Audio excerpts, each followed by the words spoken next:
Welcome to A More Brilliant Life. We share inspiring stories from people who hit rock bottom, face their challenges, and transform their lives. Learn how you can rise above expectations, discover who you are, and reclaim your future. Today on the podcast, we are sharing Chapter 1 of our book, A More Brilliant Life. If you'd like to pick it up, please consider supporting our local bookstore, Luca Books. All the options for purchase are available on our website, brilliantlifejourney.com. Enjoy. A More Brilliant Life, Chapter 1. Rock bottom. I couldn't make myself get out of bed. I didn't even have the energy to turn my head when my husband and 2-year-old daughter walked cautiously into the bedroom. The only words I managed to speak were, "I feel so unimportant." And the truth of that statement sank deep into my soul. Yesterday was my 30th birthday. My husband, Jake, spent the entire day working, too busy to come home for a single moment. He was gone when I woke up that morning and still gone when I went to bed. I spent the evening eating half of my birthday cake right out of the container and went to bed alone. Work always came first. I had accepted that for the other 364 days of the year. In fact, I had also accepted it on my other birthdays, the ones that did not end with a 0. But this one was supposed to celebrate a new decade of my life. And the reason he didn't have time? He had to pick rocks. It was a tedious, never-ending farm task of driving through fields and removing stones that had surfaced. He was a farmer, and the farm was more important than all of us, no matter what day it was. So we had actually fallen below rock bottom because the rocks were more important than us too. What happened? Our lives now only revolved around work, chores, errands, and responsibilities. Our few moments of reprieve were spent numbing the pain with screens, junk food, alcohol, and shopping for things we never had time to enjoy. We had become zombies, trudging around in a life that we thought we had to live. We were depressed, overweight, unhealthy, and lethargic. We hated the people we had become. We felt stuck in our existence and could not imagine any way to ever free ourselves from it. Is this what being an adult is supposed to be like? On the outside, we had it all. A big house and a nice car. A loving family with a toddler and another one on the way. We were running the family business, proving our loyalty and worth with a strong bottom line. All our needs were being taken care of, including the scariest of all, health insurance. But at what cost? Inside, we were slowly dying. I wish I could say that hitting below rock bottom was a turning point in our lives. I wish I could say that I stood up for myself confidently and eloquently. I wish I could say we both realized the insanity of our situation. But we were stuck. We were so deeply entrenched in the wrong life that it took about a decade to slowly apply the brakes, start moving in the right direction, and find our true selves again. In a sense, my 30th birthday was the perfect foreshadowing of the difficult decade ahead. It was a challenging, painful, and exhilarating journey out of darkness. To crawl our way out, it took a midlife crisis, a midlife awakening, a trip to the emergency room, a marathon, countless books, apps, and podcasts, experimenting with every personal development method and health strategy we could find, and pushing ourselves to the limits. Each small step forward opened our world to more possibilities. Each small habit change made us feel lighter and the future brighter. We reclaimed hope and joy in our lives again. By my 40th birthday, I was empowered and confident. I planned and celebrated in a way that was meaningful to me, and Jake chose to spend the entire weekend with me over one of the most important farm duties there is, planting. For those of you who aren't familiar with farming in the Midwest, planting is untouchable. This is the story of how 2 farm kids from rural Minnesota slowly woke up in a middle-aged nightmare. Woke up to see the forces that had sucked us into that nightmare and what we did to unwind everything we had put into motion, and how we are creating a new life, a new identity, and continuously discovering the path to living in alignment with our inner beings. We got ourselves out of an impossible situation, and we want to share everything we learned. We know how painful it is to completely lose yourself. We know how overwhelming it feels to question the life you're supposed to live. But it is never too late. It is never too complicated. It is okay to admit that you aren't happy. It's okay to admit that your life isn't what you want it to be. It's okay if you want to change. It's okay. It's possible. And you absolutely can. Our self-inflicted limits. Like many people, we were so stuck that for a long time we couldn't even see that we were stuck. It felt like the world was dragging us around and life was all based on luck and circumstance. We allowed the expectations we perceived from others to dictate our entire lives, everything from beliefs, values, work ethic, daily schedule, likes and dislikes. And we were doing a damn good job at it. We looked successful. We had the American dream. The problem was that it wasn't our dream. Deep inside, our souls were miserable. We thought this was normal. We started using unhealthy coping mechanisms to numb the pain. The more we ate and drank, the heavier we got. The more we shopped, the heavier our house got. The more we glued ourselves to screens, the more our brains tuned out. We thought these coping mechanisms were helping us, but in reality, they were keeping us trapped even more. We were in a heavy daze. It took some very painful experiences below rock bottom for us to start questioning our lives. What we eventually found out was that nothing was physically keeping us stuck. The imaginary chains were limiting beliefs inside our own minds. They created fears about the world, doubts about our capabilities, and blinded us from all possibilities. It is scary how extensive and how ingrained our limiting beliefs can be, and we had a lot of them. Such as, your job is more important than you. Life is supposed to be a struggle. Doing what you love to do is considered a hobby, never a career. There is never enough money. Once you become an adult, your life is decided. Once you have kids, you can no longer focus on yourself. You must work hard until you retire. Then you can relax and go on vacation. The older you get, the more unhealthy you get, and there is nothing you can do about it. Once you agree to take over a family business, it is a lifelong sentence. Our limiting beliefs created unhealthy habits. Our unhealthy habits drained our energy and confidence and made it impossible to question our limiting beliefs. It was a self-perpetuating cycle downward. How did we get so lost? When you were a kid, do you remember feeling like the possibilities were limitless and the world was magical?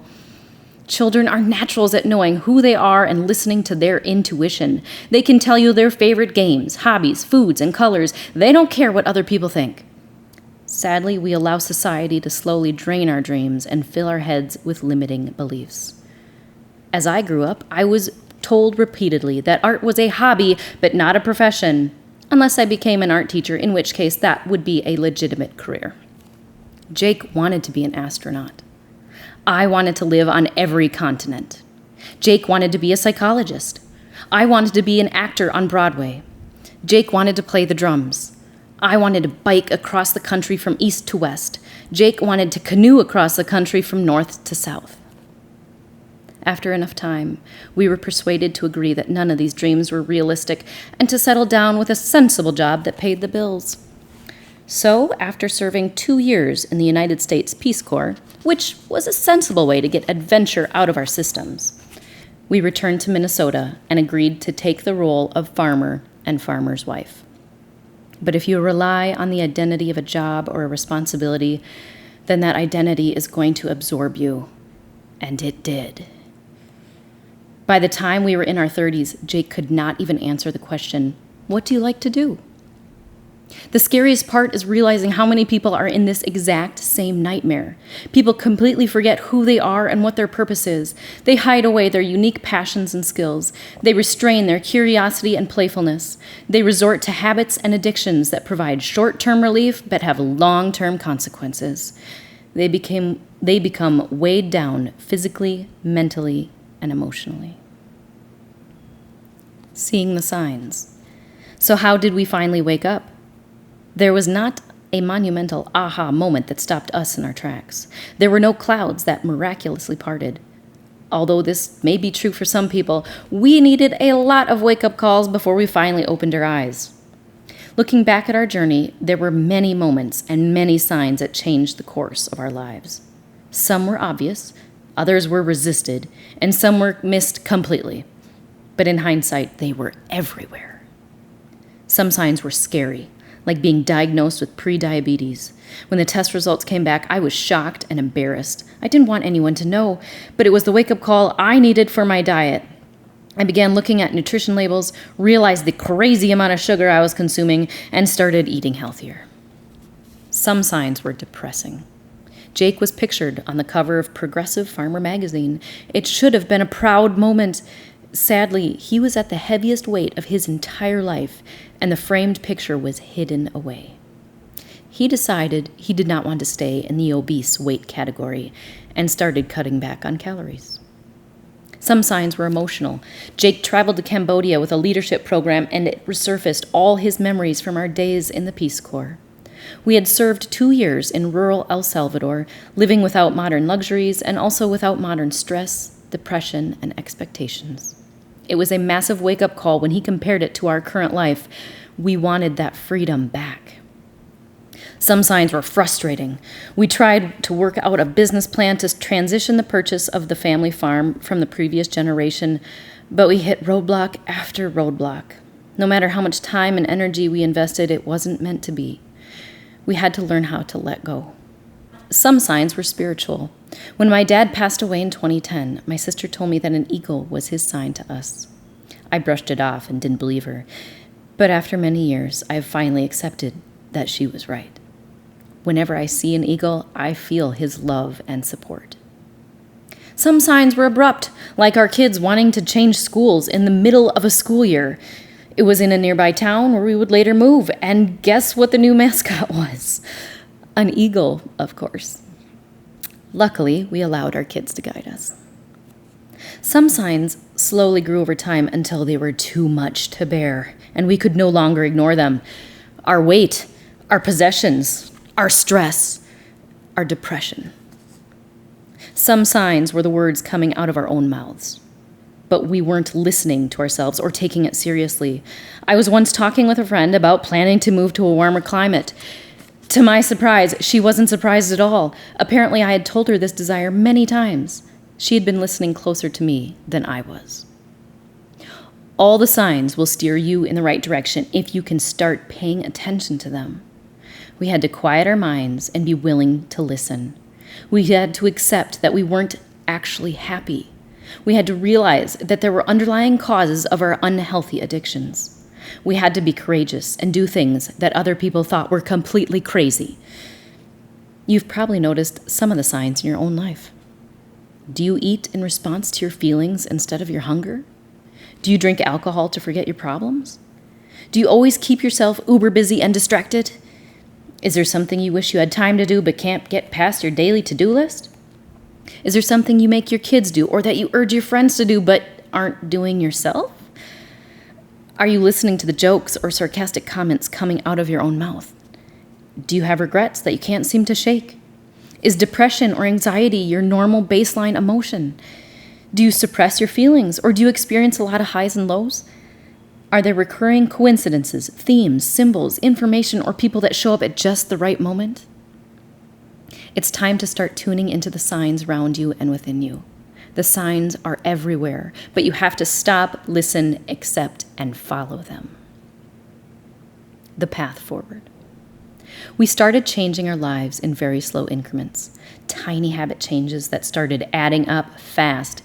We had a long way to go in almost every category you can think of. But when you start replacing habits that make you feel bad with habits that make you feel good, it's a game changer. It is exciting and empowering. You gain confidence, which helps you continue. Everything gets easier when you feel better and when you're doing it for the right reasons. We started eliminating our unhealthy coping mechanisms one by one. The first and most significant transformation was how clear our minds became. When our haze lifted, we looked around at our situation in disbelief. We could not believe what we had been putting up with. We could not believe how we had been treating ourselves and how we were letting other people treat us. Clearing the fog can be painful at first because you will have to face all the things you were trying to avoid in the first place. And some may have grown into monsters. But with your newfound superpowers, you will be able to take on the challenge. Be careful. If you don't face those monsters, the coping mechanisms will come right back. or you will replace them with others. We found ways to find those deeper issues and confront them. It felt impossible and daunting at first. One step at a time, we were able to chip away at the chains we had put around ourselves. With commitment and persistence, we gained massive momentum. We challenged our limiting beliefs and current situation. We resigned from our jobs. We moved our family from a spacious farm site with a big house to a 2-bedroom, 1-bath apartment. We had to let go of a lot of things, including my pottery studio, our vehicles, pontoon, RV, and the majority of our possessions. But now we have time to spend with each other instead of working all day, every day. Life has become a beautiful journey instead of a slow, stiff, heavy shuffle toward the grave. This book is intended to share with you everything we did to break the chains of our old life. We tried everything that came our way. We read, listened, watched, experimented, and learned as much as possible. Some ideas will resonate with you, and others won't. You don't have to try everything, but please have an open mind and experiment with the ones that intrigue you. The most important step is to simply take a step and try something new. The Brilliant Life Journey is an action plan that condenses everything we learned into 6 phases. Contemplate, investigate, activate, eliminate, accelerate, and navigate. It's a process to help guide you down your path. There are a variety of areas and action steps within each phase, so you can pick and choose what is right for you.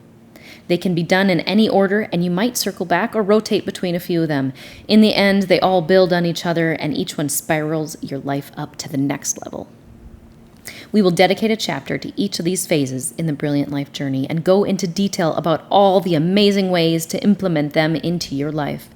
Feel free to jump around the chapters and read the one that you need at the moment. Just know that they are all connected, just like our minds, bodies, and emotions. Each area builds off the strength of the others. You can weave in any direction and design that you need to, but make sure that you include them all. Here's a quick preview of the Brilliant Life Journey's 6 phases. Contemplate. Silence the unnecessary external noise and slow down. Understand yourself and assess your life, then take a step back for a broader perspective. Investigate. Get curious and learn as much as possible. Create your own motivation. Experiment with new things and reignite the old. Challenge and question everything. Activate. Start habits, routines, and activities that level up your physical, mental, emotional, and spiritual health. Take back control and lean into love. Eliminate. Get rid of unhealthy behavior patterns, thought patterns, and anything harming you or preventing your growth. Then start crafting a new you with an intentionally lighter life. Accelerate. Build momentum and take everything to the next level, your health, your community, and your mindset. Start seeing possibilities and realizing your dreams. Navigate. Guide your relationships toward a brighter future. Take ownership of what you contribute and support others in an empowering way. Align your lives, grow together, and unite with integrity. Begin again. There is a reason we feel stuck. It is a way for our feelings to communicate with us when we don't stop and listen to our intuition, and we don't do the things that really matter. If you are feeling stuck in any area of your life, let's find out what's causing it. Then take some responsibility and action steps to change it. It's probably something really, really important that you are doing a great job of avoiding. We went through so much in the past decade that we want to share with you. You don't have to spend a decade like we did. We want you to use these techniques and information so you can reach new levels of your own life as quickly as possible. And if it can help you in any way, then writing this book was worth it. The most exciting part is that there is no end to the journey. There is no end to the joy that you can find. There is no maximum amount of personal development. The journey continues to unfold for us, and we are always finding deeper levels within ourselves. We constantly try new things and question the old. We sometimes forget and have to relearn. We lean into the habits and choices that bring us value and let go of what no longer serves us. It is a perpetual cycle through these action steps. Jake and I always knew there was more to life than our current situation, but we never felt that we deserved it. The journey that we went on has revealed to us that we do deserve it. We all deserve it. We first had to empower ourselves by elevating our physical, mental, emotional, and spiritual health. After we were able to start seeing ourselves differently, we gained confidence that we were worthy of the life that we wanted. We started taking responsibility and action toward it, and no longer played the victim. This is what we want for you. You can move through this life with more ease and more confidence. You can be present and joyful. You can find the you that is hidden deep inside. You can take control of your life and change it. The world is simply a mirror reflecting back what you think of yourself. So your journey must start with you. Change the way you see yourself, and the world will change the way it sees you. Hey, thanks for joining us. If you'd like to pick up a copy, please consider supporting our local bookstore, Luca Books. All of the options for purchase are available on our website, brilliantlifejourney.com.